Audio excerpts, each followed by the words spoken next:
ang nagbibigay sa iyo ng karapatang kumain, alin? Pakinggan nyo sa Henesis, anong ganitong pangungusap ang Diyos sa banal na kasulatan. Basa tayo. Sa pawis ng iyong mukha ay kakain ka ng tinapay, hanggang sa ikaw ay mauwi sa lupa, sapagkat diyan ka kinuha, sapagkat ikaw ay alabok at sa alabok ka uuwi. Ano ang magandang formula ng Diyos sa buhay? Sa pawis ng mukha mo, manggagaling ang iyong kakanin. Therefore, hindi masamang kumain, pero kailangan pagpawisan. Kailangan pagpaguran ng kakainin. Kasi kung kain ka ng kain, hindi ka naman napapagod, mapapasama rin ang katawan mo. Maraming mga sakit na dadapo sa'yo.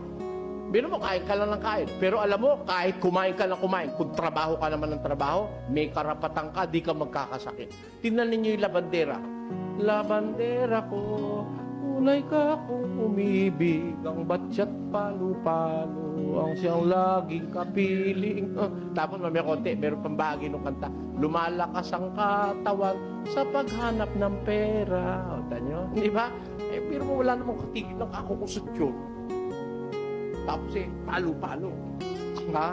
Ngayon, bababad mo na lang, hindi na problema. Nung araw, magkukula ka pa. Tapos mag-a-army roll ka pa yung araw. Nako, alam nyo, mamalansya nung araw, malaking trabaho yun. Yung araw, yung mga pantalong ko nung ako'y nag-aaral sa high school, yung kulay puti, na diilo. Nako, yun ho, yung pagka nalaban mo na yun, yun ikukula mo, mga ilan laba yun. Pagkatapos pag nalaban ay tutubog mo sa almirol, tapos paplansyahin mo na yung halos makakahiwa yung piston. Mahirap ang labandera, kala nyo, ganon. Kumain man ang kumain yun, hindi maaalta presyon yun. Kasi talagang pinapawisan yung mga trabahador, naghahalo na simyento, naghuhukay sa kalye. Kumain man yun, may karapatang kumain yun pinagpawisan nila yung kanilang kinakain.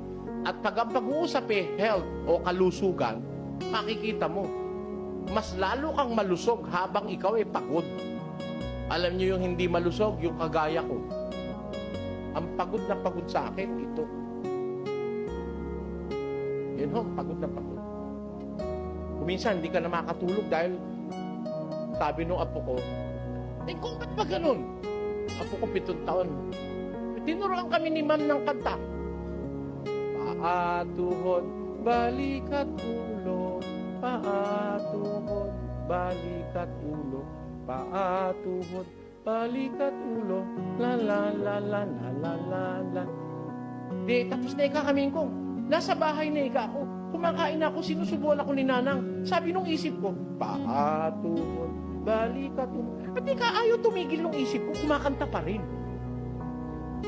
Sabi ko, nararanasan na rin pala nung apo ko yun. Ako ganun din. Gusto ko lang matulog. I want to rest. Pero, may pagkakataong may umukilkil sa isip mo, ayaw siyang magpahinga. Naranasan nyo na yun. Kaya minsan, ang end nun, mental fatigue. Galing lang ako sa doktor ngayon. Meron ako ritong, tawag doon, gastritis.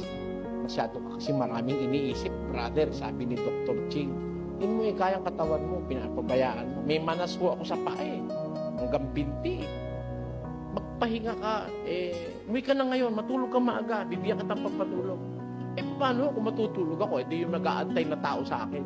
Sabi ko na sa'yo hindi mauubos ang taong naghihintay sa'yo, pero ikaw mauubos ka na, sabi niya. Pinipilit ako magpahinga na maaga. Paano ngayon? Hindi maghihintay ka ako yung mga tao doon sa Brisco. Meron kaming Bible exposition, Doc. Yan ang sinasabi ko sa'yo. Sabi niya, magkaroon ka ng panahon sa sarili mo. Sabi mo sa kanila, may appointment ka. Anong appointment? May appointment ka sa sarili mo. Sabi ni Doktor. Sometimes you have to have an appointment with yourself, sabi niya. Hindi ko naman magawa yun. Kaya mahirap yung hindi nagtatrabaho, walang exercise. Marami kang mararamdamang sakit ng katawan.